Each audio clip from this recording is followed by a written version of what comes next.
ചെമ്പനീർ പൂവിൻ്റെ ഏറ്റവും പുതിയ വിശേഷങ്ങളിലോട്ട് എല്ലാവർക്കും സ്വാഗതം.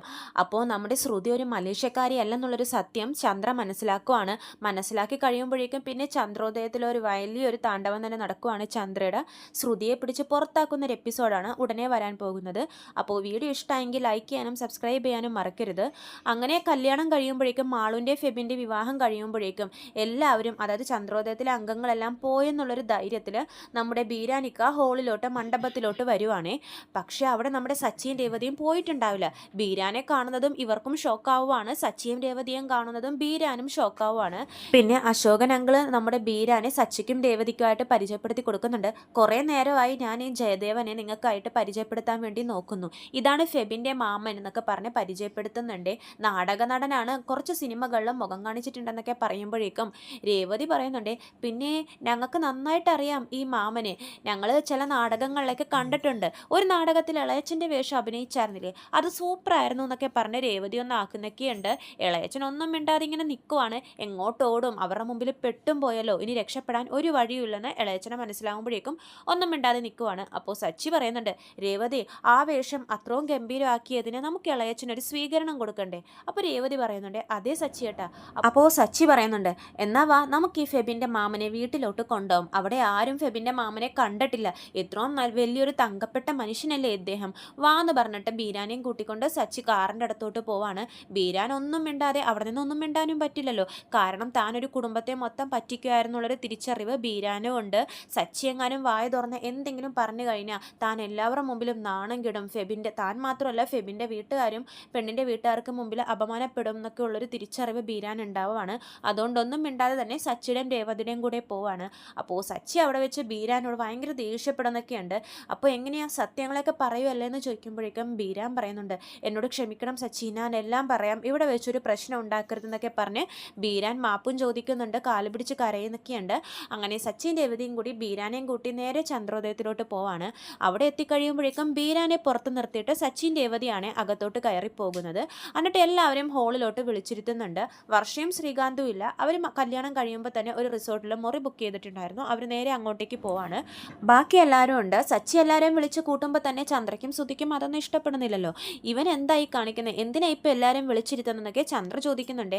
അതൊരു കാര്യമുണ്ട്, എല്ലാവരും വാന്ന് പറഞ്ഞ് സച്ചി ഇരുത്തുവാണ്. ശ്രുതി പറയുന്നുണ്ട്, ഇവൻ എന്താ ഞാൻ കല്യാണമൊക്കെ കഴിഞ്ഞ് വന്ന് ഒന്ന് റെസ്റ്റ് എടുക്കാമെന്ന് ഓർത്തതാ, അത് കഴിഞ്ഞ് എനിക്ക് ഷോറൂം തുറക്കാൻ പോകാനുള്ളതാ, ഇവൻ എന്ത് കാര്യമാണ് പറയാനുള്ളതെന്ന് ചോദിക്കുമ്പോഴേക്കും രവീന്ദ്രൻ പറയുന്നുണ്ട്, സച്ചി ഒന്നുമില്ലാതെ അങ്ങനെ ആരെയും വിളിച്ചിരുത്തില്ലല്ലോ, നിങ്ങൾ ഇവിടെ ഇരിക്കുക, അവനെ പറയാനുള്ളത് എന്താണെന്ന് നമുക്ക് കേൾക്കാം എന്ന് പറയുമ്പോഴേക്കും ശ്രുതി ഇങ്ങനെ സച്ചിയെ തന്നെ ഇങ്ങനെ നോക്കിക്കൊണ്ടിരിക്കുവാണ്. അപ്പോൾ സച്ചി പറയുന്നുണ്ട്, അച്ഛാ ഇന്ന് ഇവിടെ ചിലവരുടെ മുഖം മൂടിയൊക്കെ അഴിഞ്ഞു വീഴും എന്ന് പറയുമ്പോഴേക്കും ചന്ദ്രയും രവീന്ദ്രനും എല്ലാവരും ഇങ്ങനെ സച്ചിയെ സൂക്ഷിച്ചു നോക്കുന്നുണ്ട്. ആർക്കും കാര്യങ്ങളൊന്നും മനസ്സിലാവില്ല. അപ്പോൾ സച്ചി പറയുന്നുണ്ട്, അച്ഛാ ഇന്ന് ഇവിടെ ചില ചടങ്ങുകളൊക്കെ നടക്കാൻ പോവാണെന്നൊക്കെ പറയുവാണ്. ചടങ്ങോ, എന്ത് ചടങ്ങെന്ന് ചന്ദ്ര ചോദിക്കുമ്പോഴേക്കും സച്ചി പറയുന്നുണ്ട്, അതൊക്കെ ഞാൻ പറയാം, ആ ചടങ്ങിൽ പങ്കെടുക്കാൻ ഒരു മുഖ്യ അതിഥിയാണ് ഇവിടെ എത്തിച്ചേർന്നിരിക്കുന്നതെന്ന് പറയുമ്പോഴേക്കും രവീന്ദ്രൻ ചോദിക്കും, മുഖ്യ അതിഥിയോ, ചടങ്ങോ, എന്താ സച്ചി നീ പറയുന്നേ? അപ്പോൾ ശ്രുതി പറയുന്നുണ്ട്, ഈ സച്ചിക്ക് എന്താ രേവതി വട്ടായോ എന്ന് ചോദിക്കുമ്പോഴേക്കും രേവതി പറയുന്നുണ്ട്, സച്ചിയേട്ടനെ വട്ടൊന്നും ആയിട്ടില്ല, ഈ ചടങ്ങ് കഴിയുമ്പോഴേക്കും ആർക്കാ വട്ടായി എന്നൊക്കെ നമുക്ക് എല്ലാവർക്കും മനസ്സിലാവും എന്നൊക്കെ പറയുവാണ്. അപ്പോൾ ആർക്കും കാര്യങ്ങളൊന്നും മനസ്സിലാവുന്നില്ലേ? അപ്പോൾ രവീന്ദ്രൻ പറയും, നീ ഒന്ന് തെളിച്ച് പറ സച്ചി, എന്ത് ചടങ്ങാ, എന്താ ഇവിടെ നടക്കാൻ പോകുന്നത്, ആരാ മുഖ്യാതിഥി എന്ന് പറയുമ്പോഴേക്കും സച്ചി പറയുന്നുണ്ട്, അച്ഛാ മുഖ്യാതിഥിയായിട്ട് വന്നിരിക്കുന്നത് നമ്മുടെ ഇളയച്ചനാന്ന് പറയുവാണ്. അപ്പോൾ രവീന്ദ്രൻ പറയും, ഇളയച്ചനോ, ഏതിളയച്ചൻ? നമ്മുടെ ഇളയച്ചൻ. രേവതി എവിടെയുണ്ട് ഇളയച്ചൻ എന്ന് ചോദിക്കുമ്പോഴേക്കും രേവതി പുറത്ത് നിൽക്കുവാന്ന് പറയുവാണേ. അപ്പോൾ സച്ചി പറയുന്നുണ്ട്, ഇനി ബാക്കി കാര്യങ്ങളൊക്കെ ഇളയച്ചൻ സംസാരിച്ചോളും, ഞാൻ ഇളയച്ചനെ വിളിക്കാം എന്ന് പറഞ്ഞിട്ട് ഇളയച്ച എന്ന് പറഞ്ഞ് വിളിക്കുവാണേ. അപ്പോഴേക്കും നമ്മുടെ ബീരാൻ പുറത്തുനിന്ന് അകത്തോട്ട് കയറി വരുവാണ്. അവിടെ തന്നെ നിൽക്കുവാണേ, വാതിക്കൽ തന്നെ ഇങ്ങനെ പേടിച്ച് വിറച്ച് നിൽക്കുവാണ്. ശ്രുതിക്ക് ബീരാനെ കാണുന്നതും ഭയങ്കര ടെൻഷനാവുകയാണ്. ബീരാനിക്ക് എന്താ ഇവിടെ, എന്നോടൊന്ന് വിളിച്ച് പറയുക പോലും ചെയ്തില്ലല്ലോ എന്നൊക്കെ ഓർത്ത് ശ്രുതിക്ക് അങ്ങനെ ടെൻഷൻ കയറി വരുവാണ്. അതേസമയം നമ്മുടെ ചന്ദ്രക്കും ശ്രുതിക്കും ഭയങ്കര സന്തോഷമാവാണ്. ഇതാര്, ശ്രുതിയുടെ ഇളയച്ചനോ, ഇതെന്താ ഒരു മുന്നറിയിപ്പില്ലാതെ, വാ അകത്തോട്ട് വാന്ന് പറഞ്ഞിട്ട് അവർ രണ്ടിനും കൂടി പോയി ഇളയച്ചനെ അകത്തോട്ടൊക്കെ വളരെ സന്തോഷത്തോടെ വിളിക്കുവാണ്. പക്ഷേ ഇളയച്ചൻ്റെ മുഖത്ത് ഒരു സന്തോഷവും ഇല്ല, ഇങ്ങനെ പേടിച്ച് ഭയങ്കര ടെൻഷനായിട്ട് നിൽക്കുവാണ് കേട്ടോ.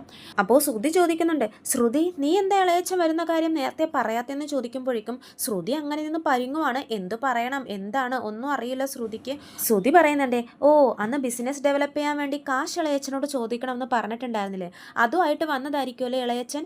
കാശിൻ്റെ കാര്യം കേൾക്കുമ്പോഴേക്കും ചന്ദ്രക്ക് ഒന്നുകൂടെ സന്തോഷമാവാണ്.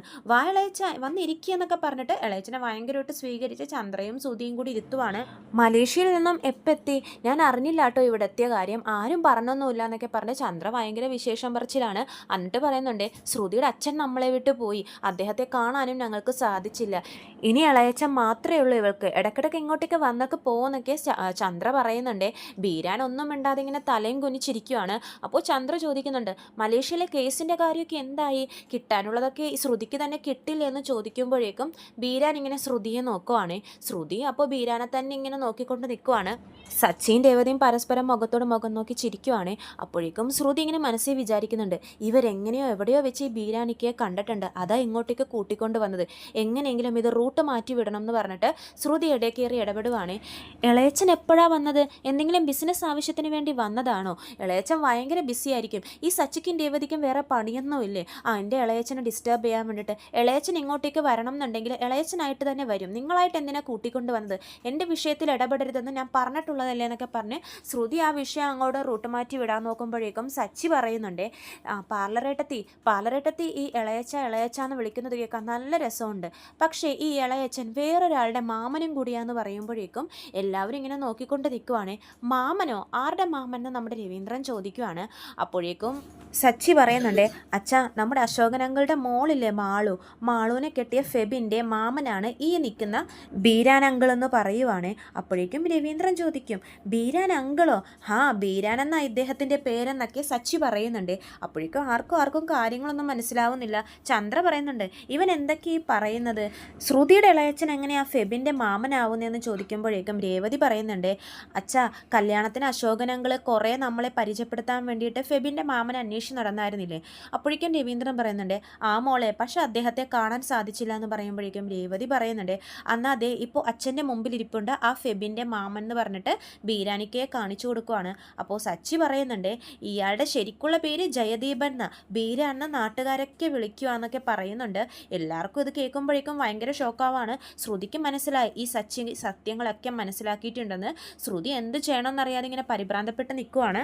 അപ്പോൾ രവീന്ദ്രൻ ചോദിക്കുന്നുണ്ട്, അപ്പോൾ ശ്രുതിയുടെ റിലേഷനാണോ ഈ ഫെബിൻ്റെ ഫാമിലി എന്ന് ചോദിക്കുമ്പോഴേക്കും സച്ചി പറയുന്നുണ്ട്, അച്ഛൻ എന്താ ഇങ്ങനെ നേർവഴിക്ക് മാത്രം ചിന്തിക്കുന്നേ, ഇതങ്ങനെയൊന്നും അല്ല അച്ഛാ എന്ന് പറയുമ്പോഴേക്കും നമ്മുടെ ശ്രുതി ഇടയിൽ കയറുന്നുണ്ട്. ഈ സച്ചി എന്താ വായി തോന്നിയതൊക്കെ വിളിച്ചു പറയുന്നത്, അങ്കിള് ഏതോ ബിസിനസ് മീറ്റൊക്കെ കഴിഞ്ഞ് വന്നിരിക്കുക, സച്ചി വെറുതെ എൻ്റെ ഇളയച്ചനെ ഡിസ്റ്റർബ് ചെയ്യുക എന്ന് പറയുമ്പോഴേക്കും ചന്ദ്രയും പറയുന്നുണ്ട്, അതാ ഞാനും നോക്കുന്നത്, ഇവൻ എന്തൊക്കെയാ ഈ പറയുന്നത്, ഇത് ശ്രുതിയുടെ ഇളയച്ചൻ മലേഷ്യയിൽ നിന്ന് വന്നിരിക്കുക, എക്സ്പോർട്ടിങ് ഇമ്പോർട്ടിങ് ബിസിനസ് ആണെന്നൊക്കെ പറയുമ്പോഴേക്കും സച്ചി പറയുന്നുണ്ട്, പിന്നെ നല്ല എക്സ്പോർട്ടിങ് ഇമ്പോർട്ടിങ് ബിസിനസ്സാണ്, വെട്ടൊന്ന് തൊണ്ട് രണ്ട് ആ ബിസിനസ്സാണെന്നൊക്കെ പറയുവാണ്. അപ്പോൾ ശ്രുതി പറയുന്നുണ്ട്, അച്ഛാ ഇവൻ എന്തോ കാര്യമായിട്ട് സംഭവിച്ചിട്ടുണ്ട്, അശോകനങ്ങളുടെ ഫാമിലി എവിടെ കിടക്കുന്നു, ശ്രുതിയുടെ ഫാമിലി എവിടെ കിടക്കുന്നു, ഇവൻ വെറുതെ സമയം കളയാൻ വേണ്ടി വായെ തോന്നിയതൊക്കെ വിളിച്ചു പറയുവാന്ന് ശ്രുതിയും പറയുന്നുണ്ട്. ശ്രുതി പറയുന്നുണ്ട്, എൻ്റെ ഇളയച്ചൻ എന്തോ ഭീഷണിപ്പെടുത്തിയ സച്ചി ഇങ്ങോട്ടേക്ക് കൊണ്ടുവന്നിരിക്കുന്നത്, ഇതെൻ്റെ ഇളയച്ചനെ ഇൻസൾട്ട് ചെയ്യുന്നത് പോലെയാ ശ്രുതി, വാ ഇളയച്ച നമുക്ക് വേറെ എവിടെയെങ്കിലും പോയിരുന്ന് സംസാരിക്കാം എന്ന് പറഞ്ഞിട്ട് ഇളയച്ചനെയും കൂട്ടി ശ്രുതി പോകാൻ പോകുമ്പോഴേക്കും സച്ചി തടയുവാണ്. എൻ്റെ പാലറേട്ടത്തി അവിടെ ഒന്ന് നിൽക്ക്, എനിക്ക് കുറേ കാര്യങ്ങൾ പറഞ്ഞു തീർക്കാനുണ്ട് എന്ന് പറയുവാണ്. ഇളയച്ചൻ അവിടെ ഇരിക്കുക എന്ന് പറഞ്ഞ് ഇരുത്തുന്നുണ്ട്. ഇളയച്ചൻ ഒന്നും മിണ്ടാതെ ശ്രുതിയെ ഭയങ്കര ദയോടുകൂടി നോക്കുവാണ്. ശ്രുതിക്ക് അപ്പോൾ കാര്യങ്ങൾ മനസ്സിലായി, സച്ചി എല്ലാ സത്യങ്ങളും മനസ്സിലാക്കിയിട്ടുണ്ടെന്ന്. അപ്പോൾ സച്ചി എല്ലാവരുടെ മുമ്പിലായിട്ട് പറയുന്നുണ്ട്, അച്ഛാ ഞാൻ നേരത്തെ പറഞ്ഞായിരുന്നില്ലേ ശ്രുതിയുടെ ഈ ഇളയച്ചൻ്റെ പേര് ബീരാനിക്ക എന്നാണ്, ജയദീപൻ എന്നാണ് ശരിക്കുള്ള പേര്. ഈ ബീരാനിക്കയുടെ നാട് സിംഗപ്പൂരോ മലേഷ്യയോ ഒന്നുമല്ല, ഇദ്ദേഹം സിംഗപ്പൂരും മലേഷ്യ ഒന്നും കണ്ടിട്ടും പോലുമില്ല, പാസ്പോർട്ട് പോലും ഇല്ല എന്ന് പറയുമ്പോഴേക്കും എല്ലാവരും ഇങ്ങനെ അന്തം വിട്ട് നിൽക്കുവാണ്. ചന്ദ്രക്ക് അപ്പോഴും ഇതൊന്നും വിശ്വസിക്കാൻ പറ്റുന്നില്ലേ. ചന്ദ്ര പറയുന്നുണ്ട്, ഈ സച്ചി കുടിച്ചിട്ടുണ്ടെന്ന് തോന്നുന്നു, കുടിച്ചിട്ട് വായെ തോന്നിയതൊക്കെ ഇങ്ങനെ വിളിച്ചിട്ട് പറയുക എന്ന് പറയുമ്പോഴേക്കും രേവതി പറയുന്നുണ്ട്, സച്ചിയേട്ടൻ കുടിച്ചിട്ടൊന്നുമില്ല, എല്ലാം കറക്റ്റ് കറക്റ്റായിട്ട് തന്നെയാണ് പറയുന്നതെന്ന് പറയുമ്പോഴേക്കും ചന്ദ്ര രവീന്ദ്രനോടായിട്ട് പറയുന്നുണ്ട്, ഫെബിൻ്റെ മാമന് അന്ന് ഞങ്ങളോട് എന്ത് ജോലിയാണെന്നാണ് പറഞ്ഞത്, ഇറച്ചിക്കടയൊക്കെ ആണെന്നല്ലേ പറഞ്ഞത്, ഫെബിൻ്റെ മാമൻ എങ്ങനെയാ ശ്രുതിയുടെ ഇളയച്ചനാവുന്നത്? അപ്പോൾ രേവതി പറയുന്നുണ്ട്, ആ ഇറച്ചിക്കട നടത്തുന്ന ഫെബിൻ്റെ മാമനാണ് ഈ ഇരിക്കുന്ന ബീരാനിക്ക എന്ന് പറയുമ്പോഴേക്കും എല്ലാവരും ബീരാനിയെ നോക്കുവാണ് കേട്ടോ. അപ്പോഴേക്കും രേവതി പറയുന്നുണ്ട്, അച്ഛാ ഞാനന്ന് ചിക്കൻ മേടിക്കാനൊക്കെ പോയായിരുന്നില്ലേ ഒരു കടയിൽ, നിങ്ങളെല്ലാവരും ആ ചിക്കൻ നല്ല ചിക്കനാണെന്ന് പറഞ്ഞില്ലേ, അത് ഞാൻ ഇദ്ദേഹത്തിൻ്റെ കടയിൽ നിന്നാണ് മേടിച്ചത്. പക്ഷെ അന്ന് എനിക്ക് ഇദ്ദേഹത്തിൻ്റെ മുഖം കാണാനൊന്നും പറ്റിയില്ല, എന്നെ കണ്ടതും മറച്ചു വെച്ച് നിൽക്കുമായിരുന്നു എന്നൊക്കെ പറയുവാണ് രേവതി. ഇവർ രണ്ടുപേരും കൂടി എൻ്റെ ഇളയച്ചനെ അപമാനിക്കുക, വാ ഇളയച്ച നമുക്ക് വേറെ എങ്ങോട്ടെങ്കിലും പോകാമെന്ന് പറഞ്ഞ് ശ്രുതി ഇളയച്ചനെ എഴുന്നേൽപ്പിച്ച് പുറത്തോട്ട് പോകാൻ നേരത്തെ രേവതി തടയുന്നുണ്ട്. എൻ്റെ ശ്രുതി ഇത് എങ്ങോട്ടാണ് പോകുന്നത്, ഇനിയും ബാക്കി കാര്യങ്ങളൊക്കെ പറയാനുണ്ടെന്ന് പറയുമ്പോഴേക്കും ചന്ദ്ര പറയുന്നുണ്ട്, ഇവിടെ എന്തൊക്കെയാണ് നടക്കുന്നത്, എൻ്റെ തല പൊട്ടിത്തെറിക്കുന്ന പോലെ തോന്നുന്നു, ആരെങ്കിലും ഒന്ന് ക്ലിയർ ആയിട്ട് പറയാന്ന് പറയുമ്പോഴേക്കും സച്ചി പറയുന്നുണ്ട്, ബീനാനിക്ക ഇനിയെങ്കിലും ആ സത്യങ്ങളൊക്കെ ഒന്ന് തുറന്ന് പറയാന്ന് പറയുവാണ്. അപ്പോഴേക്കും രേവതി പറയുന്നുണ്ട്, ഇത്രയും നാൾ നിങ്ങളൊരു കുടുംബത്തെ മൊത്തം പറ്റിക്കുമായിരുന്നു, ഇനിയെങ്കിലും ആ സത്യങ്ങളൊക്കെ പറഞ്ഞൂടെ എന്ന് ചോദിക്കുമ്പോഴേക്കും ബീരാൻ തൻ്റെ കൈ രണ്ടും കൂപ്പി മാപ്പ് അപേക്ഷിച്ച് രവീന്ദ്രൻ്റെ അടുത്തോട്ട് പോവാണ്. എന്നിട്ട് പറയുന്നുണ്ട്, എന്നോട് നിങ്ങൾ എല്ലാവരും ക്ഷമിക്കണം എന്ന് പറഞ്ഞ് മാപ്പ് അപേക്ഷിക്കുവാണേ. ശ്രുതി എന്ത് ചെയ്യണം എന്നറിയാതെ അവിടെ നിന്ന് വെന്തുരുകുവാണ്. അപ്പോൾ തന്നെ ചന്ദ്രയ്ക്ക് ഏകദേശം കാര്യങ്ങളൊക്കെ മനസ്സിലാവുകയാണ്. ചന്ദ്രയുടെ മുഖഭാവമൊക്കെ മാറി അങ്ങോട്ട് നല്ല ദേഷ്യം കയറി നിൽക്കുവാണ് കേട്ടോ. പിന്നെ അപ്പോൾ ബീരാൻ നമ്മുടെ രവീന്ദ്രനോടായിട്ട് പറയുന്നുണ്ട്, സച്ചി പറഞ്ഞതൊക്കെ സത്യമാണ്, എൻ്റെ പേര് ബീരാൻ എന്നാണ്, എനിക്ക് ഇറച്ചിക്കടയാണ് ഞാൻ നടത്തുന്നതെന്നൊക്കെ പറയുമ്പോഴേക്കും ചന്ദ്രയും ശ്രുതിയും എല്ലാവർക്കും അത് ഭയങ്കര ഷോക്കാവാണ് കേട്ടോ. ശ്രുതി പിന്നെ ഒന്നും മിണ്ടുന്നില്ല, അവിടെ നിന്ന് ഇങ്ങനെ കരയുവാണേ. എന്നിട്ട് പിന്നെ ബീരാൻ തുടർന്ന് പറഞ്ഞുകൊണ്ടിരിക്കുവാണ്, ഞാൻ മലേഷ്യയിലൊന്നും പോയിട്ടില്ല, പിന്നെ ഞാൻ ശ്രുതിയുടെ ഇളയച്ചനുമല്ല എന്ന് പറയുവാണ്. ശ്രുതി ചോദിക്കുന്നുണ്ട്, അപ്പോൾ നിങ്ങൾ ശ്രുതിയുടെ ഇളയച്ചനല്ലേ? അപ്പോഴേക്കും ബീരാൻ വീണ്ടും പറയുന്നുണ്ട്, ഇല്ല മോനെ, ഞാൻ ഇളയച്ചനൊന്നുമല്ല, ഞാൻ ഇറച്ചിക്കടയാണ് നടത്തുന്നതെന്നൊക്കെ പറയുവാണ്. ഒരു ദിവസം ഈ ശ്രുതിയുടെ കൂട്ടുകാരത്തി മീര എൻ്റെ അടുത്തോട്ട് വന്നിട്ടുണ്ടായിരുന്നു, എനിക്ക് അഭിനയിക്കാൻ ഭയങ്കര താല്പര്യമാണ്. അപ്പോൾ മീര എന്നോട് പറഞ്ഞായിരുന്നു സിനിമയിൽ ചാൻസ് മേടിച്ചു തരാം, പക്ഷേ അതിനു മുമ്പ് ഒരു കാര്യം ചെയ്യണം എന്ന് പറഞ്ഞിട്ട് ഈ ശ്രുതിയുടെ ഇളയച്ചനായിട്ട് ഒരു സ്ഥലത്ത് കാണിക്കണം എന്ന് പറഞ്ഞു. അങ്ങനെയാണ് ഞാൻ നിങ്ങളുടെ വീട്ടിലോട്ട് വന്നതെന്ന് പറഞ്ഞിട്ട് നടന്ന സംഭവങ്ങളൊക്കെ പറയുവാണ്. ഇതൊക്കെ കേൾക്കുമ്പോഴേക്കും നമ്മുടെ ചന്ദ്രക്ക് അങ്ങോട്ട് ദേഷ്യം കയറി വരുവാണ്. രവീന്ദ്രൻ ഇതൊക്കെ കേൾക്കുമ്പോൾ നല്ല ദേഷ്യം വരുവാണ്. രവീന്ദ്രൻ പറയുന്നുണ്ട്, അപ്പോൾ നിങ്ങൾ ഇത്രയും നാൾ പറഞ്ഞതൊക്കെ കള്ളമായിരുന്നോ? ശ്രുതിയുടെ അച്ഛൻ ജയിലിലാണെന്നും അവിടെ വെച്ച് മരിച്ചുപോയി എന്നൊക്കെ പറഞ്ഞത്? അപ്പോൾ നമ്മുടെ ഇളയച്ചൻ പറയുന്നുണ്ട്, അതൊക്കെ ശ്രുതി പറഞ്ഞു തന്നതാ, അവൾ പറഞ്ഞത് ഞാൻ അതേപടി പറഞ്ഞു, അത്രയേ ഉള്ളൂ എന്ന് പറയുവാണേ. അപ്പോഴേക്കും ശ്രുതി വന്ന് ചോദിക്കുന്നുണ്ട്, അപ്പോൾ ശ്രുതി മലേഷ്യക്കാരിയല്ലേ, ശ്രുതിയുടെ അച്ഛന് മലേഷ്യയിൽ ബിസിനസ് ഒന്നും അല്ലേ എന്ന് ചോദിക്കുമ്പോഴേക്കും ബീരാൻ പറയുന്നുണ്ട്, അതൊന്നും എനിക്കറിയില്ല മോനെ, ഞാൻ ശ്രുതിയുടെ ഇളയച്ചനുമല്ല, അവളെ പറ്റിയുള്ള ഒരു വിവരവും എനിക്ക് അറിയാനും പാടില്ല എന്ന് പറയുവാണ്. ശ്രുതി അവിടെ നിന്നിങ്ങനെ പൊട്ടിക്കരഞ്ഞുകൊണ്ടിരിക്കുവാണ്. അപ്പോൾ നമ്മുടെ രവീന്ദ്രൻ പറയുന്നുണ്ട്, നിങ്ങൾ എന്തൊക്കെയാണ് ഈ പറയുന്നത്, ഇത്രയും പ്രായമായില്ലേ, നിങ്ങൾക്ക് എങ്ങനെ ഒരു കുടുംബത്തെ മൊത്തം പറ്റിക്കാൻ തോന്നി എന്നൊക്കെ പറഞ്ഞ് ബീരാനെ ചീത്ത പറയുന്നുണ്ട് രവീന്ദ്രൻ. ചന്ദ്ര ഒന്നും മിണ്ടാതെ ദേഷ്യത്തിൽ തന്നെ അങ്ങനെ നിൽക്കുവാണ്. ഞാൻ ചെയ്തത് തെറ്റ് തന്നെയാണ്, നിങ്ങൾ എന്നെ എന്ത് വേണമെങ്കിലും പറഞ്ഞോളൂ എന്നൊക്കെ ബീരം പറയുന്നുണ്ട്. എന്നിട്ട് പറയുന്നുണ്ട്, ഈ കുട്ടിയുടെ ജീവിതത്തിൽ എന്തൊക്കെയോ സംഭവിച്ചിട്ടുണ്ട്, ആ കുട്ടിക്കൊരു സഹായം ആവുമല്ലോ എന്ന് ഓർത്തിട്ടാണ് ഞാൻ ഇത് ചെയ്തത്. തുടക്കത്തിൽ എനിക്കിത് അത്ര സീരിയസ് ആയിട്ടുള്ള കാര്യമാണെന്നൊന്നും അറിയില്ലായിരുന്നു, എന്തോ തമാശക്ക് വേഷമിടാൻ പറയുന്ന പോലെയാണ് എനിക്ക് തോന്നുന്നത്. പക്ഷേ ഇത് നിങ്ങളുടെ കുടുംബത്തെ മൊത്തം പറ്റിക്കുകയാണെന്നുള്ളൊരു തിരിച്ചറിവ് എനിക്ക് ഉണ്ടായപ്പോഴേക്കും ഞാൻ പിന്തിരിയാൻ നോക്കി. പക്ഷേ ഈ ശ്രുതി എൻ്റെ കാല് പിടിച്ച് കരഞ്ഞു, അവളുടെ ജീവിതത്തിലൊരു സഹായം ഞാൻ മൂലം ഉണ്ടാവുന്നുണ്ടെങ്കിൽ അത് ആവട്ടെ എന്ന് ഞാനും ഓർത്തു. ഇതിനു വേണ്ടി ഞാനൊരു പൈസ പോലും അവളുടെ കയ്യിൽ നിന്ന് മേടിച്ചിട്ടില്ല, നിങ്ങളെല്ലാവരും എന്നെ വിശ്വസിക്കണം, എനിക്ക് അഭിനയിക്കാൻ അത്രയ്ക്ക് മോഹമായിരുന്നു, അങ്ങനെ ഒരു ഇതിൽ പറ്റിപ്പോയതാന്നൊക്കെ പറഞ്ഞ് ബീരാൻ മാപ്പ് ചോദിക്കുന്നുണ്ട് എല്ലാവരോടായിട്ട്. ചന്ദ്രൻ നല്ല ദേഷ്യത്തിൽ ശ്രുതി ഇങ്ങനെ നോക്കിക്കൊണ്ടിരിക്കുവാണ്. അപ്പോൾ ശ്രുതി പറയുന്നുണ്ട്, അച്ഛാ ഇയാളെ വെറുതെ വിടാൻ പാടില്ല, ഇപ്പോൾ തന്നെ പോലീസിൽ പിടിച്ച് ഏൽപ്പിക്കണം എന്ന് പറയുമ്പോഴേക്കും സച്ചി പറയുന്നുണ്ട്, എടാ ഇയാളെ പോലീസിൽ പിടിച്ചിട്ട് എന്ത് ചെയ്യാനാ, ഇതിലെ മെയിൻ കുറ്റവാളി നിൻ്റെ ഭാര്യയാണ്, ബീരാനിക്കയെ പിടിച്ച് ജയിലിലിട്ടാലും പ്രധാന കുറ്റവാളി നിൻ്റെ ഭാര്യ ആയതുകൊണ്ട് തന്നെ ഭാര്യയും പിടിച്ച് ജയിലിലിടേണ്ടി വരും, അത് നിനക്ക് സമ്മതമാണോ എന്ന് ചോദിക്കുമ്പോഴേക്കും ശ്രുതി ഒന്നും മിണ്ടുന്നില്ല, ഇങ്ങനെ വാവൊളിച്ച് അങ്ങനെ തന്നെ നിൽക്കുവാണ്. അപ്പോൾ ബീരാൻ വീണ്ടും എല്ലാവരോടായിട്ട് മാപ്പ് പറഞ്ഞിട്ട് ശ്രുതിയുടെ അടുത്തോട്ട് പോകുന്നുണ്ട്. മോളെ ഇനിയെങ്കിലും സത്യസന്ധമായിട്ട് ജീവിക്കുക, കള്ളങ്ങളിൽ ജീവിക്കല്ലേ, എപ്പോഴായാലും സത്യങ്ങൾ മറന്നീക്കി പുറത്തു വരും, ഞാൻ പോവാന്ന് പറഞ്ഞിട്ട് ബീരാൻ അവിടെ നിന്നും ഇറങ്ങുവാണ്. ബീരാൻ പോയി കഴിയുമ്പോഴേക്കും ശ്രുതി ആ നിന്ന നിൽപ്പ് അങ്ങനെ തന്നെ നിൽക്കുവാണ്. അപ്പോൾ സച്ചി പറയുന്നുണ്ട്, എടാ ശ്രുതി, ഈ വീട്ടിലെ ഏറ്റവും ബുദ്ധിശാലി നീയാണെന്നല്ലേ പറയാറ്, ആ പുറത്തുള്ള ബോർഡ് എടുത്ത് മാറ്റിയിട്ട് നിൻ്റെ ഭാര്യയുടെ പേര് അവിടെ എടുത്ത് വെക്ക്, ഈ ഒരു കുടുംബത്തിലെ എല്ലാവരെയും ഒരുപോലെ പറ്റിക്കണം എന്നുണ്ടെങ്കിൽ നിൻ്റെ ഭാര്യ ചില്ലറക്കാരിയല്ല, അത്രയ്ക്കും ബുദ്ധിയുള്ളവളാന്നൊക്കെ പറഞ്ഞ് ശ്രുതിയെ കളിയാക്കുന്നുണ്ട്. ചന്ദ്ര ദേഷ്യമൊക്കെ സഹിച്ച് അങ്ങനെ ഇരിക്കുവാണ്. പറയുവാണ്. പിന്നെ രവീന്ദ്രൻ നമ്മുടെ ശ്രുതിയോടായിട്ട് പോയിട്ട് ഒരുപാട് ചീത്തയൊക്കെ പറയുന്നുണ്ട്. എന്താ ഇത് നീ കാണിച്ചു വെച്ചിരിക്കുന്നത്? അന്ന് ആ നീലിമയുടെ കേസ് വന്നപ്പോൾ തന്നെ ഞാൻ നിന്നോട് പറഞ്ഞതാ, സത്യസന്ധമായിട്ട് ജീവിക്കണം, കള്ളങ്ങളൊന്നും ചെയ്യാൻ നിൽക്കരുതെന്ന്. എന്നിട്ടിപ്പോൾ നീ ഒരു കുടുംബത്തെ മൊത്തം നീ പറ്റിക്കുമായിരുന്നില്ലേ എന്നൊക്കെ പറഞ്ഞ് ചീത്ത പറയുന്നുണ്ട്. ശ്രുതി ഒന്നും മിണ്ടാതെ ഇങ്ങനെ കരഞ്ഞോണ്ട് നിൽക്കുവാണ്. രവീന്ദ്രൻ നല്ലോണം ചീത്ത പറയുന്നുണ്ട്. നിന്നെ ഞങ്ങളുടെ മരുമോളായിട്ടല്ല, മോളെ പോലെയല്ലേ കണ്ടിരുന്നത്. എന്ത് ബുദ്ധിമുട്ടാണ് നിനക്ക് ഈ വീട്ടിലുണ്ടായത്? എന്നിട്ട് ഇത്രയും കാലം നീ ഞങ്ങളെ കള്ളങ്ങൾ കൊണ്ട് പറ്റിക്കുമായിരുന്നു. ഇപ്പോൾ ഈ സത്യം സച്ചി രേവതിയും കണ്ടുപിടിച്ചില്ലായിരുന്നെങ്കിൽ ജീവിതകാലം മുഴുവൻ നീ ഇത് തന്നെ തുടർന്നുകൊണ്ടും പോയാനായിരുന്നു. നിനക്ക് എന്താ ഈ വീട്ടിൽ ഞങ്ങളെ ബുദ്ധിമുട്ടുണ്ടാക്കിയത്? ഞങ്ങളെ എന്തിനാ ഇത്ര അധികം പറ്റിച്ചുകൊണ്ടിരുന്നതെന്നൊക്കെ പറഞ്ഞ് ചീത്ത പറയുവാണേ. എന്നിട്ട് ശ്രുതിയോടായിട്ട് പോയി ചോദിക്കുന്നുണ്ട്, എടാ ശ്രുതി, നിനക്കും ഇത് അറിയാമായിരുന്നോ? നിങ്ങൾ രണ്ടുപേരും കൂടി ചേർന്നാണോ ഈ കുടുംബത്തെ മൊത്തം പറ്റിച്ചെന്ന് ചോദിക്കുമ്പോഴേക്കും ശ്രുതി പറയുന്നുണ്ട്, എൻ്റെ അച്ഛ, എനിക്കൊന്നും അറിയില്ലായിരുന്നു. ഇവള് പറയുന്നതൊക്കെ ഞാനും വിശ്വസിച്ചുകൊണ്ടല്ലേ ഇരുന്നത്. ഇപ്പോൾ എനിക്ക് എന്തൊക്കെയാണ് നടക്കുന്നതെന്ന് പോലും മനസ്സിലാവുന്നില്ല. ഞാൻ ആരുടെ കൂടെയാണ് ജീവിക്കുന്നതെന്ന് പോലും എനിക്കിപ്പോൾ ഒരു ഉറപ്പില്ല എന്നൊക്കെ പറഞ്ഞ് ശ്രുതി ഭയങ്കര ഇമോഷണൽ ആവുകയാണ്. രവീന്ദ്രൻ എന്നിട്ട് ശ്രുതിയോടായിട്ട് ചോദിക്കുന്നുണ്ട്, ഇനിയെങ്കിലും നിനക്ക് സത്യം പറയാൻ പറ്റുമോ? എന്തിനാ നീ ഇങ്ങനെയൊക്കെ ചെയ്തത്? എന്തിനാ ഞങ്ങളെ എല്ലാവരെയും കള്ളം പറഞ്ഞ് പറ്റിച്ചുകൊണ്ടിരുന്നതെന്ന് ചോദിക്കുവാണ്.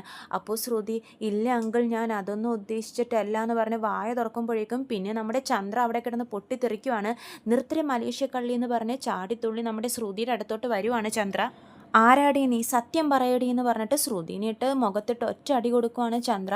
ശ്രുതി അപ്പം ആൻറ്റി, അത് പിന്നെ നീ ഇനി വായ തുറക്കരുത്, നീ പറയുന്നതൊന്നും എനിക്ക് കേൾക്കണ്ടെന്ന് പറഞ്ഞ് ദേഷ്യപ്പെടുമ്പോഴേക്കും രവീന്ദ്രൻ പറയുന്നുണ്ട്, എൻ്റെ ചന്ദ്രേ, നീ ഇങ്ങനെ ദേഷ്യപ്പെടല്ലേ എന്ന് പറയുവാണ്. അപ്പോഴേക്കും ചന്ദ്ര പറയുന്നുണ്ട്, ദേഷ്യപ്പെടാതെ എങ്ങനെ ഇരിക്കും? ഒരു കുടുംബത്തെ മൊത്തം ഒന്നിച്ച് പറ്റിക്കുമായിരുന്നില്ലേ? ഒരു മനുഷ്യൻ ഒരു കള്ളം പറയും, രണ്ട് കള്ളം പറയും. പക്ഷേ ഇവളുടെ ജീവിതം മൊത്തം ഒരു കള്ളം തന്നെയാണ്. കള്ളങ്ങളുടെ ആൾരൂപമാണ് ഇവള്. ഞാൻ എൻ്റെ മോളായിട്ടാണ് കണ്ടത്. എൻ്റെ തലയിൽ കയറ്റി വെച്ചാണ് ഞാൻ നടന്നിരുന്നത്. ഞാൻ കൂട്ടിക്കൊണ്ടുവന്ന മരുമോളെന്ന് പറഞ്ഞ് വളരെ അഭിമാനത്തോടെയാണ് ഞാൻ പറഞ്ഞത്. എൻ്റെ മുഖത്ത് ഇവളിപ്പോൾ ചെരിപ്പൂരി അടിച്ച പോലെ തന്നെയുള്ളൊരു പ്രവൃത്തിയല്ലേ കാണിച്ചതെന്നൊക്കെ പറഞ്ഞ് ചന്ദ്ര ചൂടാവുകയാണ്. എങ്ങനെയാടി ഇത്രയും കള്ളം നിനക്ക് പറയാൻ സാധിക്കുന്നത്? ഇളയച്ചൻ എന്ന് പറഞ്ഞ് ഒരാളെ കൂട്ടിക്കൊണ്ടുവന്ന് എന്തൊക്കെ നാടകങ്ങളാണ് നീ ഇവിടെ അഭിനയിച്ചത്? അതൊക്കെ കണ്ട് നീ രസിക്കുമായിരുന്നോ? നിന്നെ തൊടാൻ തന്നെ എനിക്ക് ഇപ്പം അറുപ്പാണെന്നൊക്കെ പറഞ്ഞ് ശ്രുതിയോട് ഭയങ്കരമായിട്ട് ചൂടാവുന്നുണ്ട്. അതിൻ്റെ കൂടെ തന്നെ പറയുന്നുണ്ട്, ഇവളെ വിശ്വസിച്ച് അടുത്തിരിക്കാൻ പോലും പറ്റില്ല, ചിലപ്പോൾ കല്ലെടുത്ത് തലയിലിട്ട് കൊല്ലും എന്നൊക്കെ പറയുമ്പോഴേക്കും ശ്രുതി പറയുന്നുണ്ട്, ആൻറ്റി അങ്ങനെയൊന്നും പറയല്ലേ എന്ന് പറയുവാണ്. നീ മിണ്ടിപ്പോകരുത്, നിന്നെ തലയിൽ കയറ്റി വെച്ചാനാ നടന്നത്. എന്നെ തന്നെ നീ ഇതൊക്കെ പറഞ്ഞ് ഓരോ കള്ളങ്ങൾ പറഞ്ഞ് വിശ്വസിപ്പിച്ചല്ലോടി എന്നൊക്കെ പറഞ്ഞ് ഒരുപാട് ചീത്ത പറയുവാണ്. ചന്ദ്ര എന്നിട്ട് അവിടുത്തെ സാധനങ്ങളൊക്കെ വലിച്ചെറിയുന്നുണ്ട്. ശ്രുതിയുടെ ബാഗ് എടുത്ത് പുറത്തെറിയുന്നുണ്ട്. നിനക്ക് എങ്ങനെ ഇങ്ങനെ പറ്റിക്കാൻ തോന്നി? എൻ്റെ മകൻ ഒരു പാവ, അവനെ നീ ഇത്രയും നാൾ പറ്റിച്ചില്ലേടി, എങ്ങനെ ഇതൊക്കെ ചെയ്യാൻ തോന്നി എന്നൊക്കെ പറഞ്ഞ് വീണ്ടും വീണ്ടും ചീത്ത പറയുവാണ്. ശ്രുതിയോടായിട്ട് മിണ്ടാൻ പോകുമ്പോഴേക്കും ചന്ദ്ര നല്ല ബഹളം വെക്കുന്നുണ്ട്. ഇനി നീ എൻ്റെ മോനോട് മിണ്ടിപ്പോകരുത്, വാ തുറന്നു പോലും പോകരുത്. ഇനി എന്തൊക്കെ കള്ളമാണ് നിൻ്റെ വായിന്ന് വരാൻ പോകുന്നത്? എനിക്കൊന്നും കേൾക്കണ്ട എന്നൊക്കെ പറഞ്ഞ് ചന്ദ്ര ബഹളം വെക്കുവാണ്. ആരും കണ്ടുപിടിക്കുന്നില്ലെന്നുള്ള ധൈര്യമായിരുന്നോ നിനക്ക്? എന്നെ പറഞ്ഞാൽ മതിയല്ലോ, നീ പറയുന്ന കള്ളങ്ങളൊക്കെ വിശ്വസിച്ചു ഞാൻ. ഇനി നീ ഒന്നും മിണ്ടാൻ നിൽക്കരുത്, ഈ വീട്ടിൽ നിന്നും ഇപ്പം തന്നെ ഇറങ്ങണം എന്ന് പറഞ്ഞിട്ട് നമ്മുടെ ശ്രുതിയെ ബലമായി പിടിച്ച് പുറത്താക്കുവാണ് ചന്ദ്ര. ശ്രുതി ഒന്നും മിണ്ടാതെ ഇങ്ങനെ നിൽക്കുവാണേ. രവീന്ദ്രൻ പറയുന്നുണ്ട്, എൻ്റെ ചന്ദ്രയെ, അവൾക്ക് എന്തോ പറയാനുണ്ട്, അത് നമുക്ക് കേൾക്കാം എന്ന് പറയുമ്പോഴേക്കും ചന്ദ്ര പറയുന്നുണ്ട്, ഇത്രയും നാൾ പറഞ്ഞത് നമ്മൾ കേട്ടില്ലേ, ഇനിയൊന്നും അവൾ പറയണ്ട, അവൾ ഇപ്പം ഈ വീട്ടിൽ നിന്നും പുറത്തു പോകണം എന്ന് പറഞ്ഞിട്ട് വീണ്ടും നമ്മുടെ ശ്രുതിയെ തല്ലി പുറത്താക്കുവാണ്. ശ്രുതി പോവില്ല, ഇത് എൻ്റെ വീടാണ്, എൻ്റെ ശ്രുതിയുടെ വീടാണെന്നൊക്കെ പറഞ്ഞ് ശ്രുതിയെ കെട്ടിപ്പിടിച്ച് കരയുന്നുണ്ട്. ശ്രുതി ഒന്നും മിണ്ടാതെ നിൽക്കുവാണ്. ചന്ദ്രക്ക് അത് കാണുമ്പോൾ ഒന്നുകൂടെ ദേഷ്യം വന്നിട്ട് ശ്രുതിയെ പിടിച്ച് പുറത്താക്കുവാണ്.